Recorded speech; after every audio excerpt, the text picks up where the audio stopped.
السلام عليكم ورحمة الله تعالى وبركاته. اليوم ان شاء الله غادي نشاركوا واحد الغرزة من غرز الطرز باذن الله. هاد الاشكال هذه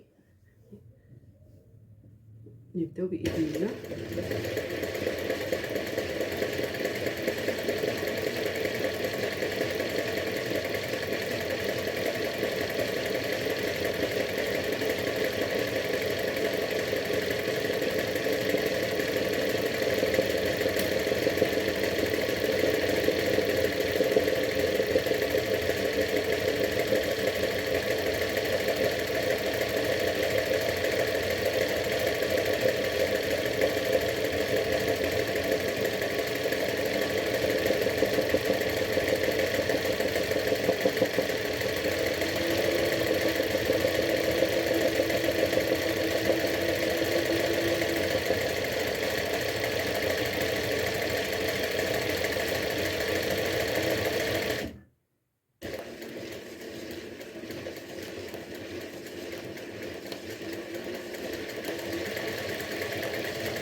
اذا هذا خصنا نكونوا هنايا هذا الراس يكون هيدا فحال مثلث، يجي بحال المثلث دائما الرؤوس تكون مثلثه. مثال غادي نعملو واحده اخرى فوق منا.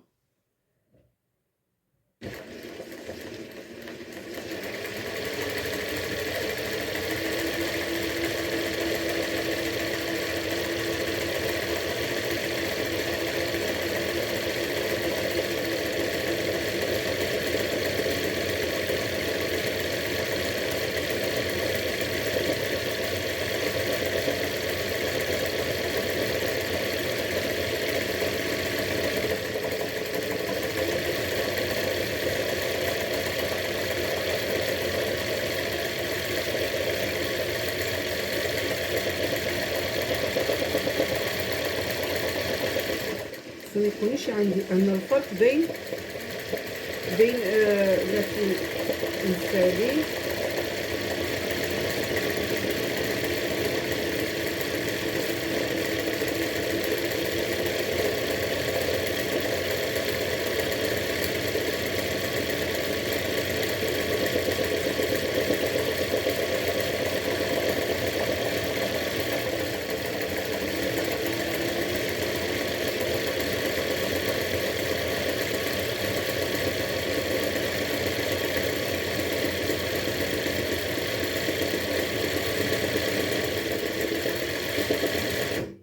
هنا ساعة كتكون الاشكال الهندسيه بحال هذا الشكل هذا.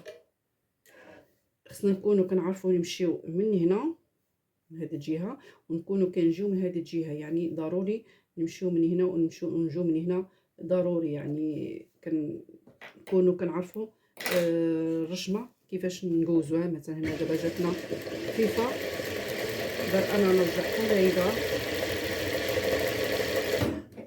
هنايا الخيط تقاطع يعني ما خيطتش.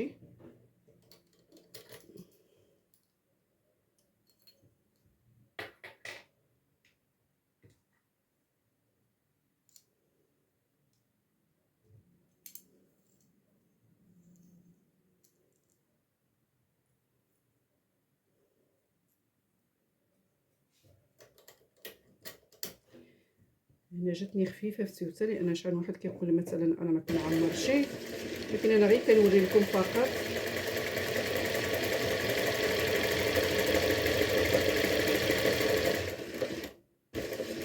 يعني ملي كتكون كتعمل واحد الحاجه مثلا خدمه ضروري غادي تعمر.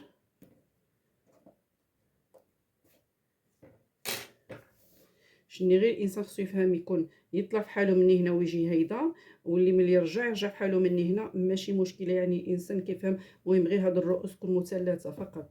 هذا هو الغرزه ديال هاد الرشمه، حتى هي من الاشكال الهندسيه.